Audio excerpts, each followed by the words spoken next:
JT, how important was it to have played a game? You played St. Paul last week to get ready to play a team of this magnitude. Well, I think both Kenny and I talked about that on Friday, and of course we threw that thing together very quickly, and I really appreciate them playing and offering their place, but to get that game under our belt is tremendously important. I think probably the biggest jump that you make in terms of improvement is from game 1 to game 2, and a jamboree really doesn't provide that whole game atmosphere to you. So it was huge for, I think, both teams. Yeah, not to bang on others, but most 5A teams don't play you given a year to make a schedule. So for them to take a game in a couple of days tells you about the quality of their program, also about the fact that they're not afraid to play people. No, they're not. And the thing that I admire about them is that not only were they a team that was well coached and had great effort, but just to be able to say, hey, let's go play. And let's not make excuses about why we can't, but let's find reasons that we can.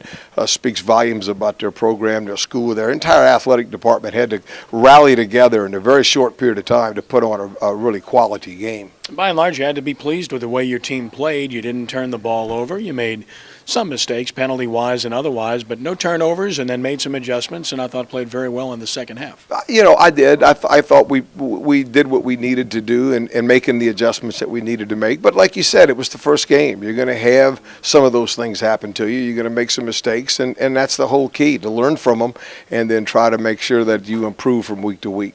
Plant is a different story.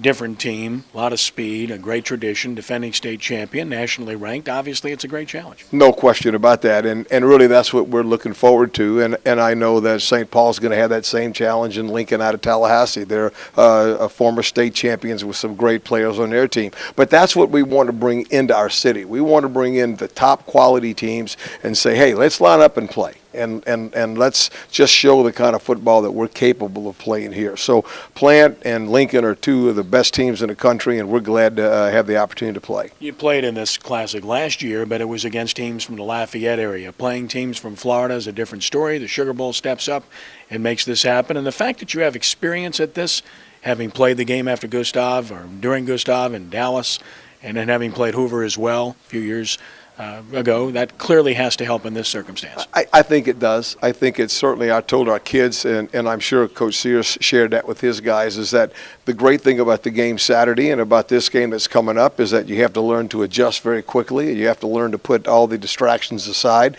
and walk out on the field between the white lines and play football. And playing in a game like this will get you prepared to play in big games that are going to count when it really counts. And unlike in Arlington, you get to play Louisiana rules, right? Yeah, well, that's a good point. You're exactly right. That's one of the reasons Texas doesn't like to come to other states. Yeah. They don't. They don't want to play without NCAA rules because it's a decided advantage, and that's not a knock on the Texas teams. But we're going to invite some in the future to come here and play, and hopefully they'll be willing to come and play in our backyard some. Best of luck to you. Thank you very much.